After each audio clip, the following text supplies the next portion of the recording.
Centro Evangélico Orizaba Poniente presenta.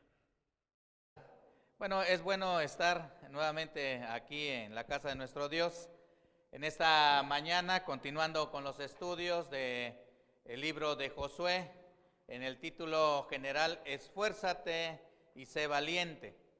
Y a través de estos 10 o 9 lecciones que hemos tenido, ¿cuál ha sido tu experiencia en el sentido de escuchar la palabra de Dios y realmente te has esforzado en estos días? ¿Has sido valiente en estos días? Y cuando preguntamos o hacemos esta reflexión de esfuérzate y sé valiente y aprendemos la palabra de Dios, muchas de las veces nuestra forma de predicar o la forma de dar a conocer las cosas de Dios es decirles: hermanos, es necesario que nosotros practiquemos lo que escuchamos y lo que aprendemos.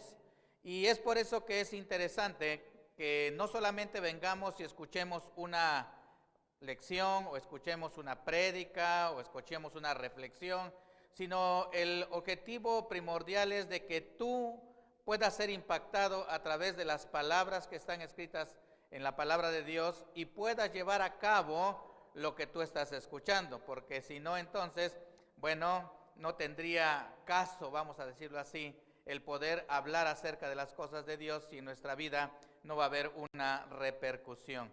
En esta mañana estaremos estudiando la lección número 10 y es esfuérzate y sé valiente en ser misericordioso. Una de las cosas que nuestro Dios siempre ha establecido es que el Hijo de Dios tiene que tomar ejemplo y seguir las pisadas del Señor Jesucristo. Y una de las características de nuestro Dios es ser misericordioso. Y cuando nosotros nos hacemos patente esta realidad en nuestra vida, entonces nuestro corazón tiene que ser un corazón agradecido. Es decir, si la misericordia de Dios se presentó en tu vida, se presentó en mi vida, la hemos sentido, entonces tú y yo tendremos que ser alguien que pueda manifestar misericordia. Así es que si nosotros no vivimos esto que Dios nos dio a través de la cruz del Calvario, en la persona de Jesucristo, el tener misericordia de ti, el tener misericordia de mí, entonces no vamos a poder entender o hacer patente lo que dice Filipenses 2, haya pues en vosotros este mismo sentir que hubo en Cristo Jesús. Y entonces la misericordia tiene que ser algo que yo pueda practicar, tiene que ser algo que yo tenga que dar, tiene que ser algo que yo tenga que manifestar. Y difícilmente a veces en estos días podemos manifestar misericordia. Y llámese los momentos que nosotros vivamos, ¿verdad? En el trabajo, con la familia, con los amigos, con los indigentes, con la sociedad. Y muchas de las veces nuestra vida se cierra a tanta situación difícil que estamos viviendo. Dios siempre va a tener un plan. Él nunca va a dejar sin terminar las cosas. Y cuando Él marca los ciclos de la vida, marca los ciclos de la vida espiritual de sus hijos, entonces tiene que marcar algo estable en tu vida y en mi vida. Y no fue la excepción. El Dios de ayer es el mismo Dios de hoy. Y el mismo Dios de ayer que tuvo misericordia de su pueblo de diferente manera, que probablemente lo haya tenido contigo y conmigo, pero finalmente Él tuvo que manifestar misericordia. Y en esta mañana estaremos hablando acerca de ello. Se tienen que esforzar y ser valientes en ser misericordiosos. La misericordia no solamente tiene que ver con aquella situación de dar, sino tiene que ver con la situación de sentir. Cuando yo siento, cuando estoy convencido de las cosas, entonces los escenarios a donde yo tenga que ser misericordioso, no habrá algo que me detenga para poder llevar a cabo ese sentir de lo que es la misericordia. Y bien, entonces Josué tiene que aprender que nuestro Dios es un Dios misericordioso. Así como era un Dios que los llevó a la batalla, que era un Dios que les dio la victoria, que era un Dios que les dio sustento, que era un Dios que les dio cobijo, que era un Dios que repartió la tierra para con ellos en heredad. Ahora tiene que mostrarles Dios que deben de ser misericordiosos. Y Él tiene que establecer los puntos importantes a través de la historia. Y entonces vamos nosotros a leer, quiero que busques ahí en tu Biblia, Josué capítulo 20, que vamos a tener ahí nuestra lectura de esta mañana. Josué capítulo 20 y de los versículos 1 al 9. Y después de que Dios ya les había dado a cada tribu lo que era su heredad, ahora Dios tiene que establecer algo importante en la vida del pueblo de Él. Y entonces escribe en el versículo 1 del capítulo 20 de Josué: habló Jehová a Josué diciendo. Miren, hermanos, Dios no puede llevar a cabo algo si no lo habla. Es decir, si no hay una comunicación. Para que yo pueda entender las cosas que Dios quiere, Dios tiene que hablar a mi vida. Y lo mismo que hizo con Josué, lo hizo también con Moisés, lo hizo también con los patriarcas, desde Abraham, desde Adán. Siempre Dios le ha gustado y le ha placido el poder comunicarse. Nadie puede hacer algo si no ha entendido lo que Dios quiere para la vida. Así es que tú también y yo hemos podido escuchar la voz de Dios, probablemente no audible a estos oídos físicos, pero sí audible al corazón y al alma del Hijo de Dios. Y a veces escuchamos frases como que Dios me habló, Dios me dijo, pero no quiere decir de manera audible, sino que habló a mi vida a través de una experiencia, habló a mi corazón a través de la palabra, habló a mi vida a través de los hermanos, habló a mi vida a través de las personas que predican la palabra. Y entonces Dios siempre tiene que manifestarse de esta manera. Y así empieza el capítulo 20, versículo 1. Habló Jehová a Josué diciendo: habla a los hijos de Israel y diles: señalaos las ciudades de refugio, de las cuales yo os hablé por medio de Moisés. Y vamos a buscar cómo Dios siempre tiene un plan importante para su pueblo. Una vez que ya fueron establecidos, ahora le dice: tendrás que señalar ciudades de refugio. Y vámonos a Números capítulo 35. Números capítulo 35. Y los versículos del 1 en adelante. Y mira lo que dice a Números 35. Habló Jehová a Moisés en los campos de Moab, junto al Jordán, frente a Jericó, diciendo: manda a los hijos de Israel que den a los levitas de la posesión de su heredad ciudades en que habiten. También daréis a los levitas los ejidos de esas ciudades alrededor de ellas. Y tendrán ellos las ciudades para habitar, y los ejidos de ellas serán para sus animales, para sus ganados y para todas sus bestias. Y los ejidos de las ciudades que daréis a los levitas serán 1000 codos alrededor desde el muro de la ciudad para afuera. Luego mediréis fuera de la ciudad al lado del oriente 2000 codos, al lado del sur 2000 codos, al lado del occidente 2000 codos y al lado del norte 2000 codos. Y la ciudad estará en medio. Esto tendrán por los ejidos de las ciudades. Y mira qué dice el versículo 6. Y de las ciudades que daréis a los levitas, 6 ciudades serán de refugio, las cuales daréis para que el homicida se refugie allá, y además de estas daréis 42 ciudades. Todas las ciudades que daréis a los levitas serán 48 con sus ejidos. Y en cuanto a las ciudades que diereis de la heredad de los hijos de Israel, del que tiene mucho tomaréis mucho, y del que tiene poco tomaréis poco. Cada uno dará de sus ciudades a los levitas según la posesión que heredará. Y aquí nuevamente escrito dice que Jehová habló a Moisés y le dijo: ¿saben qué? Las ciudades que tú le vas a dar a los levitas van a ser porque ellos no tienen heredad como tal, un pedazo de terreno. Les darás 48 ciudades. Y de esas 48 ciudades vas a escoger 6 que serán ciudades de refugio. Pero miren qué interesante es esto. Dios no pidió las ciudades de refugio, por decir así, a ver, una ciudad de la tribu de Benjamín, o una ciudad de la tribu de Zabulón, o una ciudad de tribu de cualquier otra tribu, de 6 tribus diferentes. No, las ciudades de refugio quedaron establecidas en todo ese lugar de las ciudades que Dios les iba a dar a los levitas. Qué importante es eso, hermanos, porque eso nos habla de la consagración de los levitas como tal, pero también allí en la consagración y en el servicio que ellos hacían de manera espiritual para el pueblo de Israel, allí tenían que salir las 6 ciudades. Entonces Dios tiene un plan perfecto para que el pueblo de Él pueda encontrar un lugar a donde se pueda gestar o se pueda manifestar la misericordia de Dios, y va a ser siempre dentro del pueblo de Dios, en aquellos que están al servicio de las cosas espirituales. Así que, hermanos, si pudiéramos hacer nosotros una comparativa, pudiéramos decir que las ciudades de refugio, ¿en dónde están? Hoy en día, en la iglesia. La iglesia se torna como una ciudad de refugio.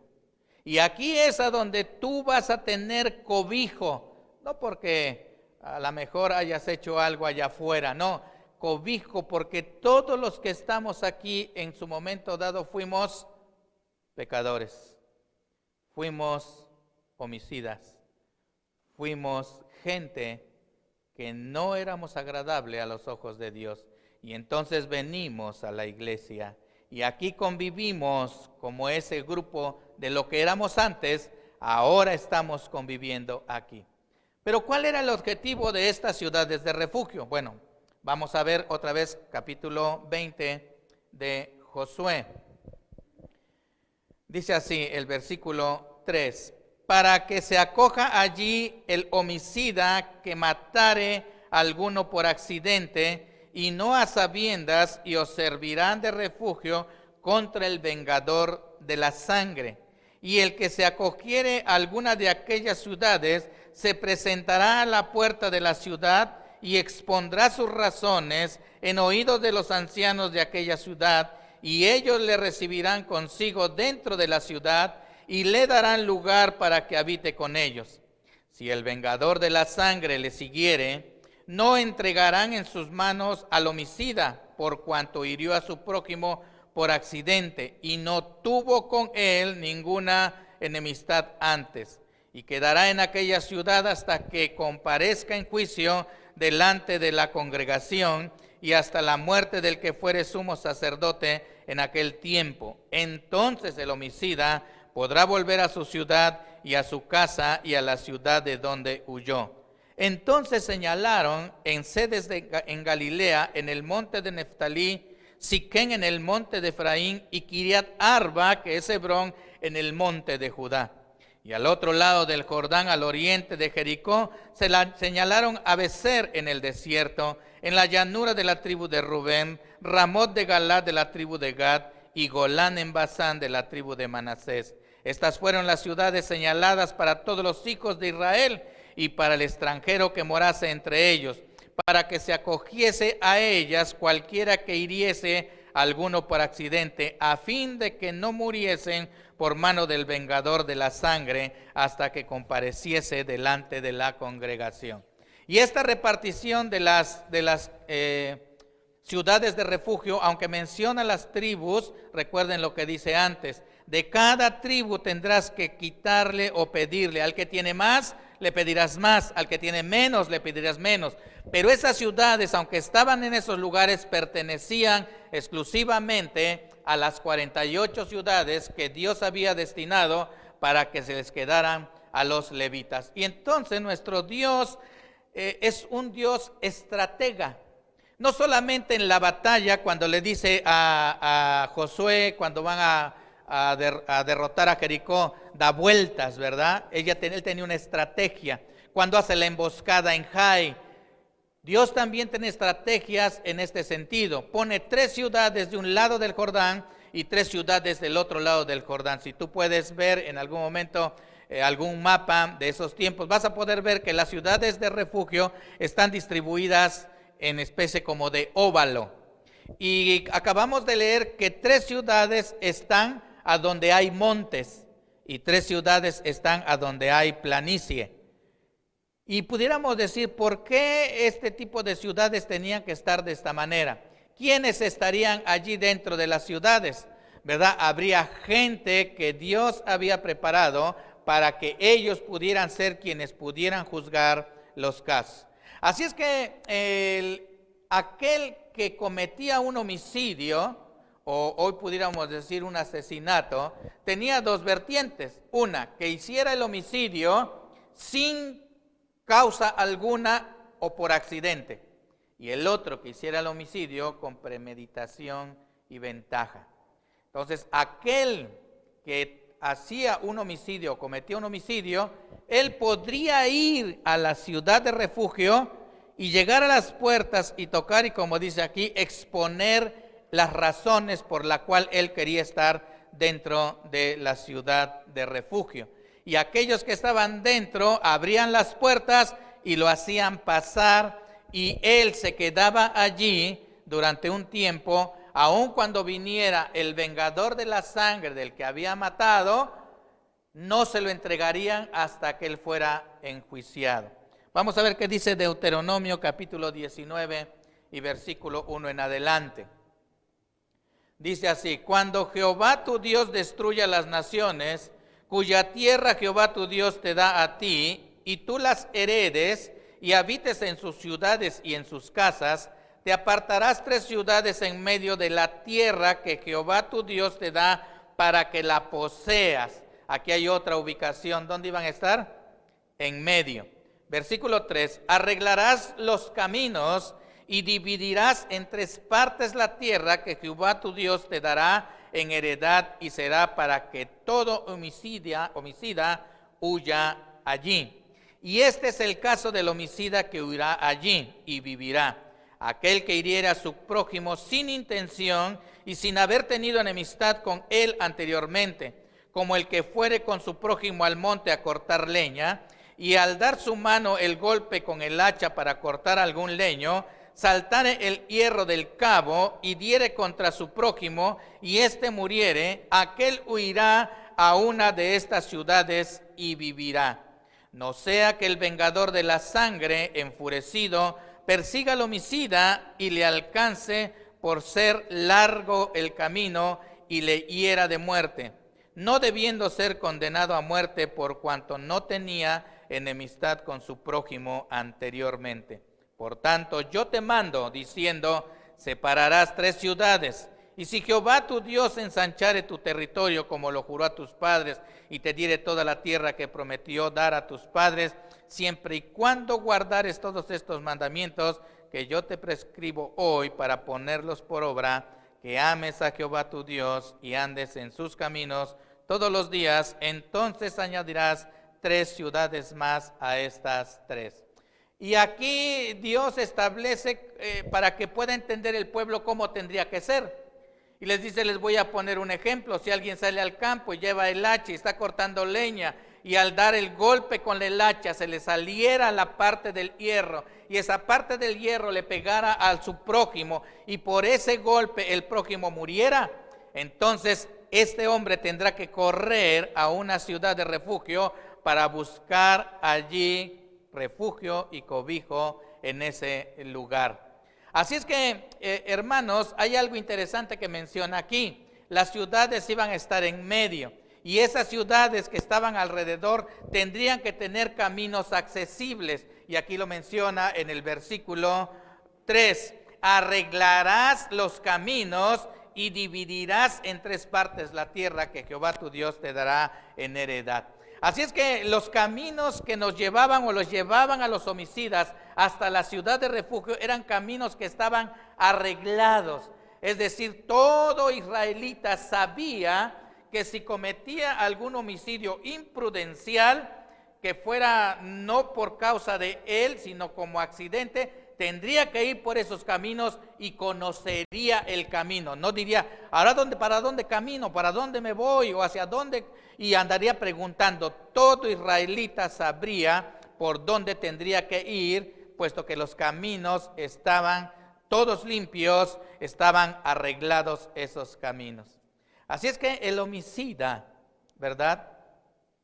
Aquel que cometía un asesinato sin razón, tendría que correr allá.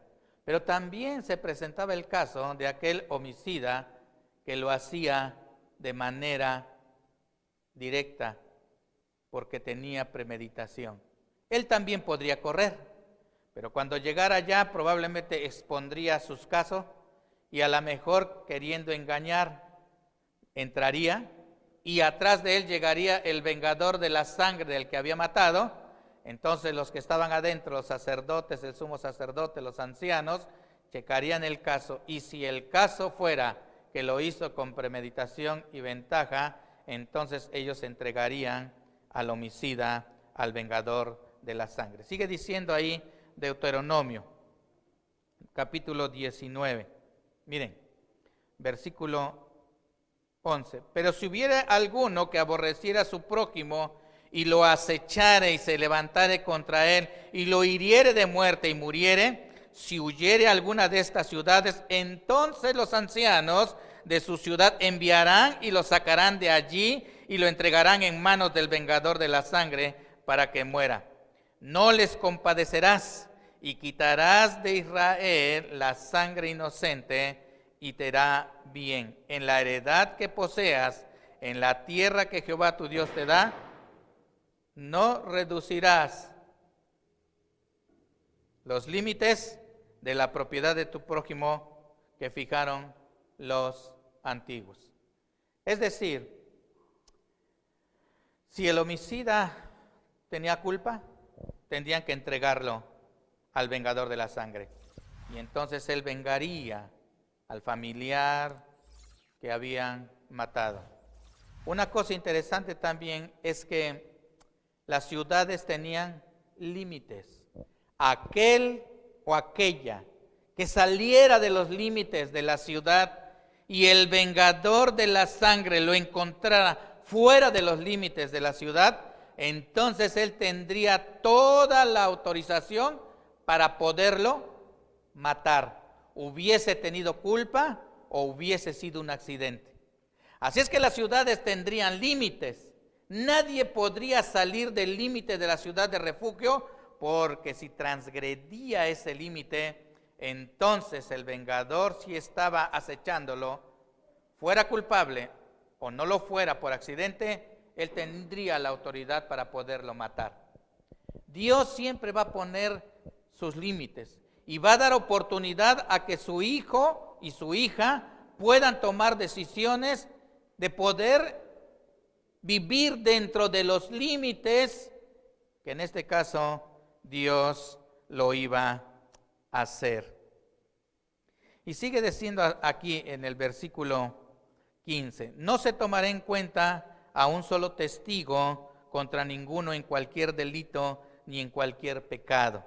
En relación con cualquier ofensa cometida, solo por el testimonio de 2 o 3 testigos se mantendrá la acusación. Cuando se levantare testigo falso contra alguno para testificar contra él, entonces los 2 litigantes se presentarán delante de Jehová y delante de los sacerdotes y de los jueces que hubieren aquellos días, y los jueces inquirirán, y si aquel testigo resulta falso y hubiera acusado falsamente a su hermano, entonces haréis a él como él pensó hacer a su hermano, y quitarás el mal de en medio de ti. Y los que quedaren oirán y temerán, y no volverán a hacer más una maldad semejante en medio de ti.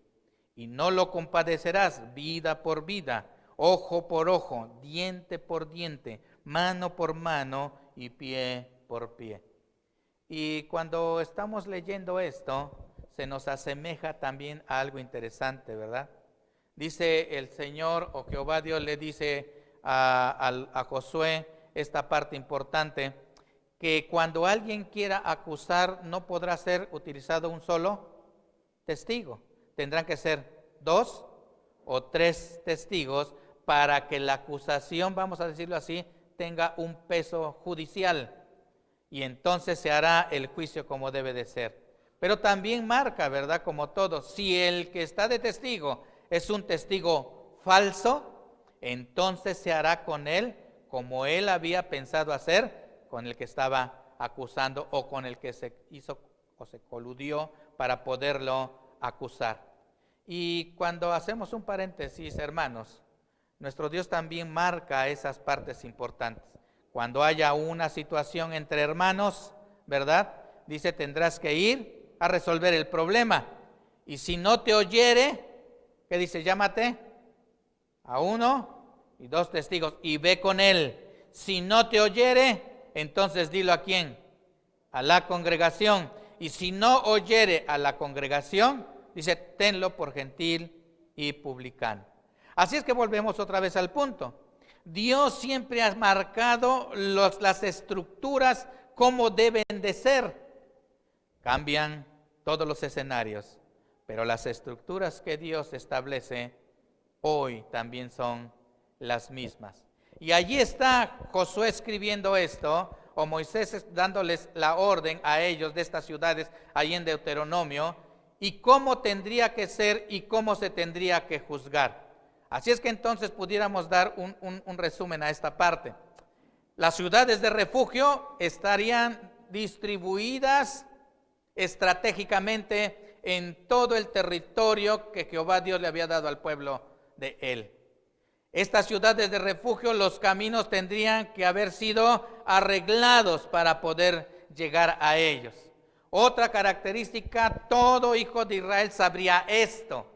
Nadie podía quedar sin conocer que había ciudades de refugio, porque si se presentara una situación, entonces no sabrían qué hacer. Siempre Dios ha sido un Dios justo y da la oportunidad a todos. Todos deberían de saber que había 6 ciudades de refugio, los del lado que estaban antes del río Jordán y los que estaban después del río Jordán. Ahí había ciudades de refugio. También deberían de saber que dentro de las ciudades de refugio Dios se había puesto a gente con autoridad para poder dirimir sobre los casos que se presentaran. Un grupo de gentes que Dios había puesto allí para poder hacer juicio o juzgar a aquellos que habían cometido homicidio. También debe de quedar claro que en las ciudades de refugio tendrían límites. Así es que esos límites marcados no los podría pasar aquel que mientras estuviera allí tendría que respetar los límites de la ciudad de refugio. Si este hombre que había cometido homicidio y había sido accidental, dice la palabra de Dios que estaría viviendo todo el tiempo en la ciudad de refugio hasta que muriese el sacerdote que estaba en esa ciudad. Entonces podría salir nuevamente a su casa e incorporarse. Qué interesante era esto, porque si en la ciudad de refugio los que estaban alrededor conocían o sabían cuándo el sacerdote de esa ciudad había fallecido, y entonces aquel hombre homicida se tendría que incorporar nuevamente a su casa y llegar a su familia. Eso también, hermano, nos habla acerca de la disciplina. ¿Cuántas veces algunos hemos caído en disciplina, verdad? Y tenemos límites en esa disciplina. Hay de aquel que se sale de los límites de la disciplina. Cuando cumple las expectativas de la disciplina, entonces se hace el fallo y ahora sí se puede incorporar nuevamente a la congregación. Dios siempre tiene estrategias para sus hijos, y es así como pone entonces aquí en este sentido estas ciudades de refugio. Como el título general es Esfuérzate y sé valiente en ser misericordioso, vamos a ver nosotros cómo Dios también a través de su palabra nos ha llamado a nosotros a ser misericordiosos. Voy a invitarle a que abran Lucas capítulo 6 y versículo 36. Lucas capítulo 6 y versículo 36. La esencia de nuestro Dios siempre va a ser transmitida a su pueblo. Y dice Lucas capítulo 6, versículo 36, sed pues misericordiosos, como también vuestro Padre, ¿qué dice? Es misericordioso.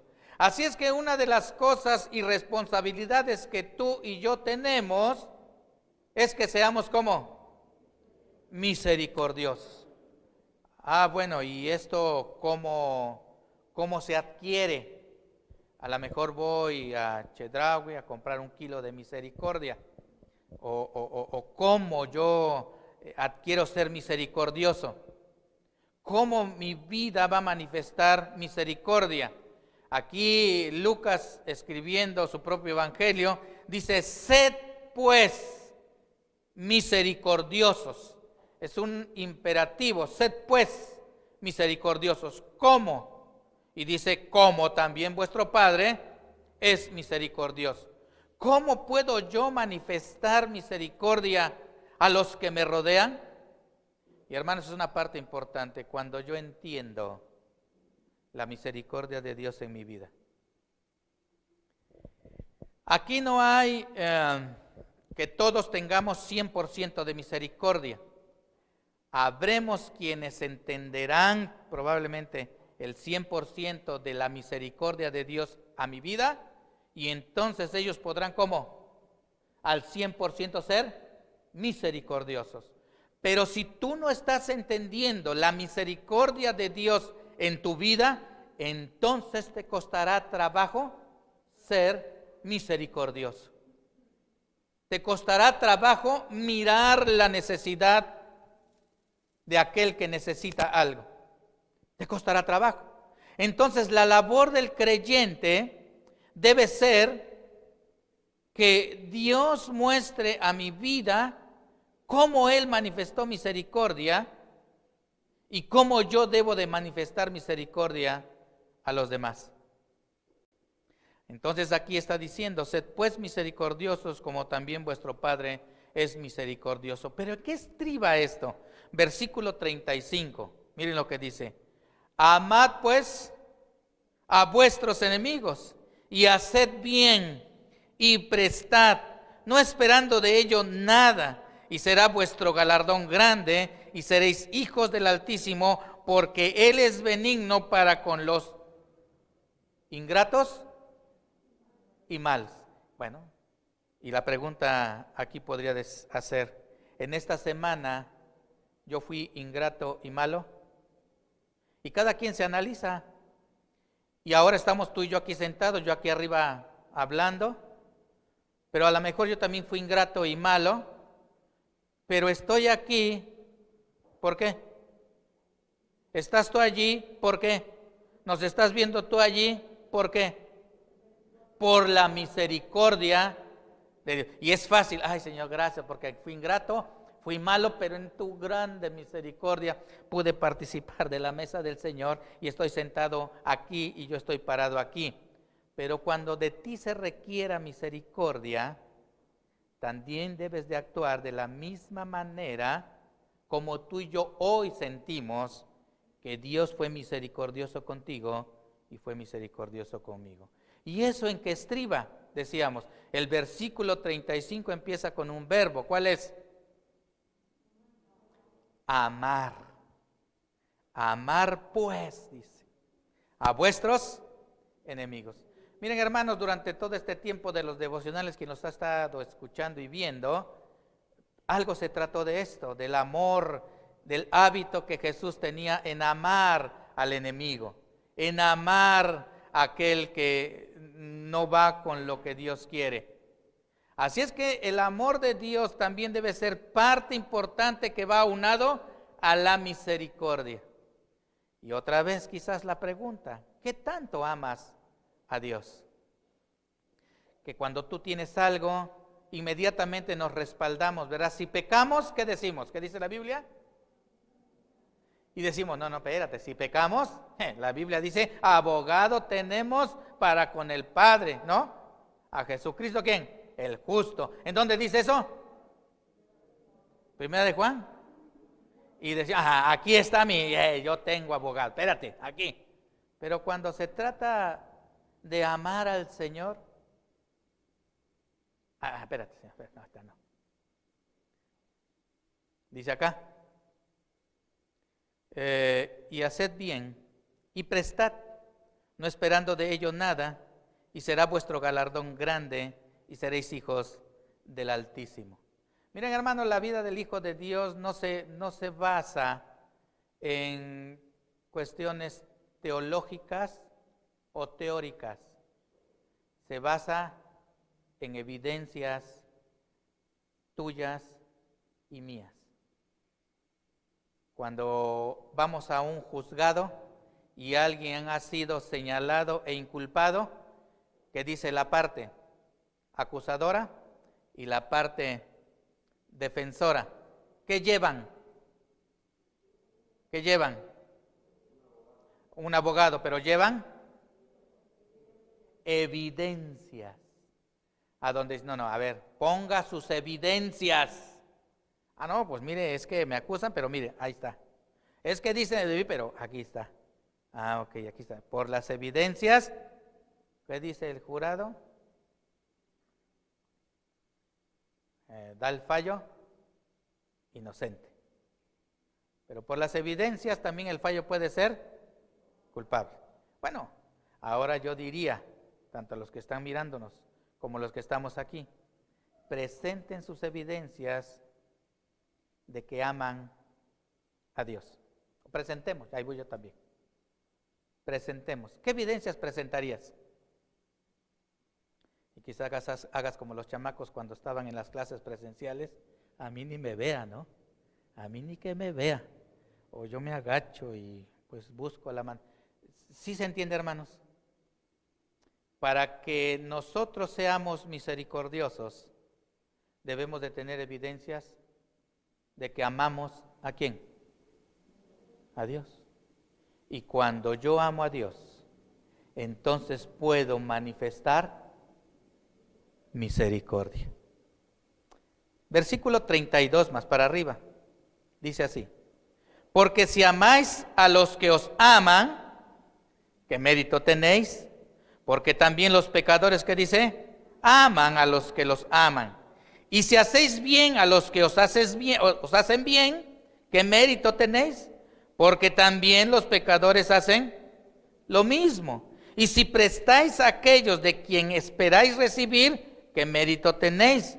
Porque también los pecadores prestan a los pecadores para recibir otro tanto. Así es que ahí está otra vez el ejemplo, ¿verdad? ¿De qué manera yo amo a los que digo amar? Entonces dice, bueno, si tú amas al que te ama, pues voy a decir así, no tiene, o qué mérito tiene, ¿no? Dice aquí. Si tú haces bien al que te hace bien, ¿qué mérito tiene? Si tú prestas al que recibe y te va a dar algo más, pues no tiene mérito que presten. Cuando nuestra vida es tocada por el amor de Dios, yo hago esto sin esperar nada a cambio. Bueno, esto muchos hermanos lo han tomado así, de manera chueca. Van y le piden al hermano, ¿verdad? Préstame.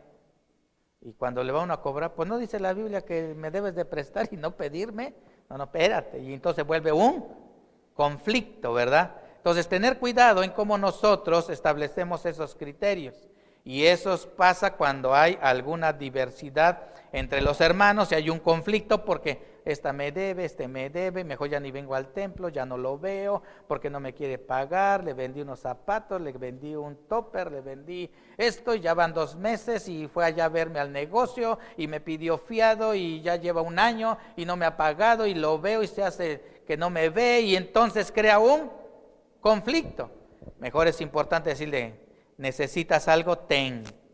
Y de atrás ir para que no me vuelvas a pedir, ¿no? No, ten, ahí está. Y sufraga tu necesidad. El amor va unido a la misericordia. Lamentaciones capítulo 3, vamos a buscar allí. Lamentaciones capítulo 3, versículos 22 y 23. Y mira lo que dice aquí Jeremías, escribiendo esto. Por la misericordia de Jehová, ¿qué dice? No hemos sido consumidos porque nunca decayeron sus misericordias. Nuevas son cada mañana. grande es tu fidelidad. Y ahí está marcando esta parte interesante de la misericordia. Nuestro Dios es un Dios fiel. Sus misericordias, ¿cómo son? Nuevas cada mañana. No las repite, son nuevas totalmente. Porque dice aquí, porque si por la misericordia de Dios, hoy tú y yo no hemos sido como consumidos. Así es que tenemos nosotros que aplicar lo que aprendemos. Si nuestro Dios estableció ciudades de refugio para mostrar misericordia al homicida y después le dio cobijo dentro de la ciudad y le puso límites para no salir, y después de que moría el sacerdote podría incorporarse nuevamente a su familia y a su heredad, hoy Dios hace lo mismo con nuestras vidas, hermanos. El Hijo de Dios tiene límites. Decíamos que la ciudad de refugio se asemeja hoy en día a una iglesia, a tu iglesia aquí. Y hay varias ciudades de refugio en toda esta ciudad de Orizaba, porque hay muchas iglesias cristianas. Y esas iglesias cristianas, ahí están refugiados muchos también. Pero dentro de esto que tú y yo hacemos, de refugiarnos en la iglesia, también tiene límites. Y Dios te ha puesto a ti límites también. Cuidado con que te salgas de los límites, porque cuando te sales de los límites estás propenso a que el vengador de la sangre, Satanás, que está como león rugiente esperando a quien devorar, puede ser presa de él y pueda destruir tu vida allá afuera. Así es que, hermanos, entre más cerca estemos dentro de los límites que nuestro Dios ha puesto, entonces habrá protección, habrá seguridad, habrá cobijo, habrá sustento, habrá trabajo. Cuidado con querer salirnos de los límites, porque ahí está la muerte. Dice Santiago a veces que nosotros somos seducidos de nuestras propias concupiscencias. Y al ser seducidos y al ceder a las cosas, ¿cuál es el final? Dice Santiago. Al final es la muerte, pero no la muerte física, la muerte espiritual, el alejamiento de nuestro Dios. Y qué difícil a veces es regresar cuando nosotros nos hemos perdido por habernos salido de los límites que Dios ha puesto. Así es que Dios protege al que está abandonado. Salmos capítulo 27 y versículo 10 dice de la siguiente manera. Salmos capítulo 27 y versículo 10. Mira lo que dice aquí.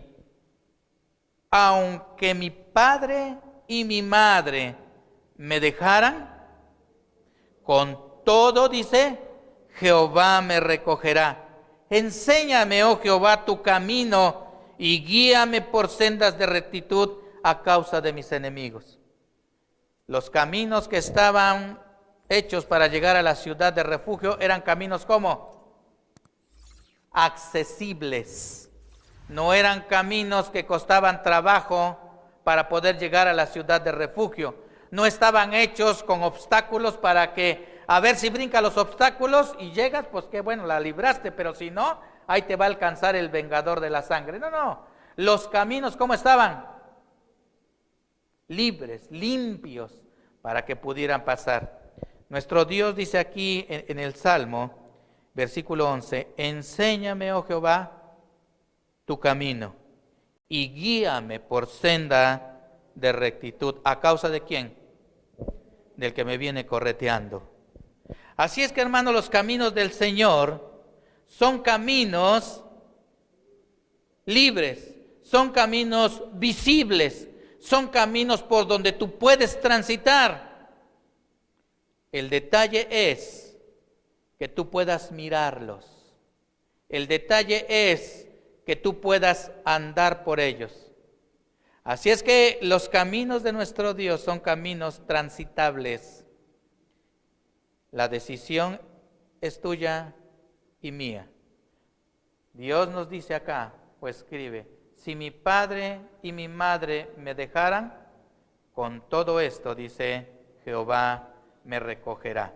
Salmos capítulo 46 y versículo 1.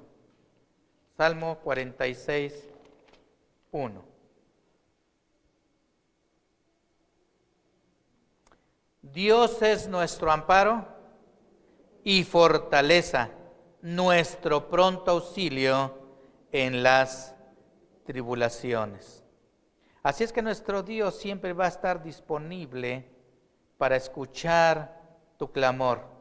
Estará disponible para darte auxilio. Pero qué importante es que tú lo entiendas de esa manera. Y así como Él está disponible para estas cosas, tú también debes de estar disponible cuando Él requiera de que tú manifiestes misericordia. Primera de Pedro, capítulo 3 y versículo 8, ya estaremos terminando. Primera de Pedro, capítulo 3 y versículo 8.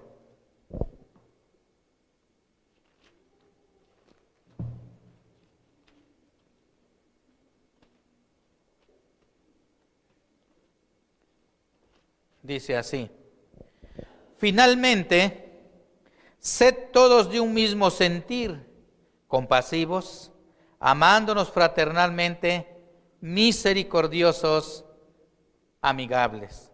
La iglesia es un lugar para practicar la misericordia. Dice Pedro, finalmente, sed todos de un mismo sentir. Hermanos, no podemos tener un sentir diferente, puesto que tenemos al mismo Espíritu Santo tú y yo.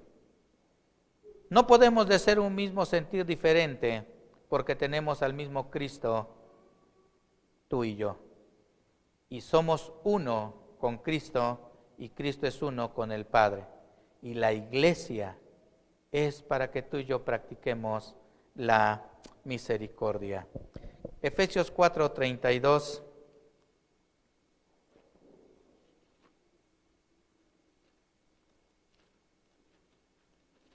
Dice,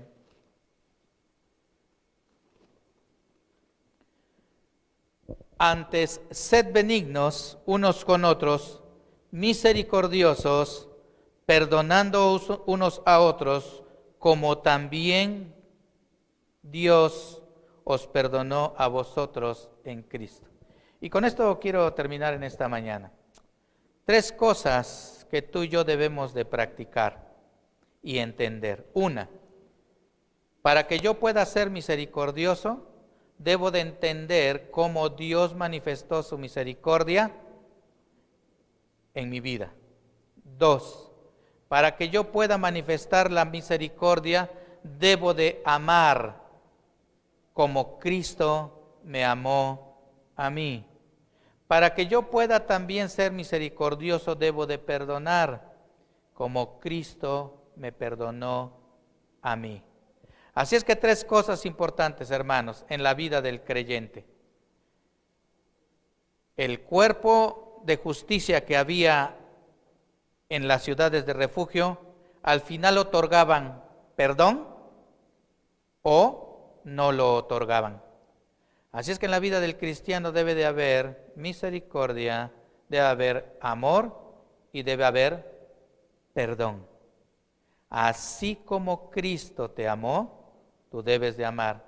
Así como Cristo manifestó misericordia, debes de ser misericordioso. Así como Cristo te perdonó, tú también debes de perdonar. La iglesia es una ciudad de refugio. Vamos a inclinar nuestro rostro y vamos a orar.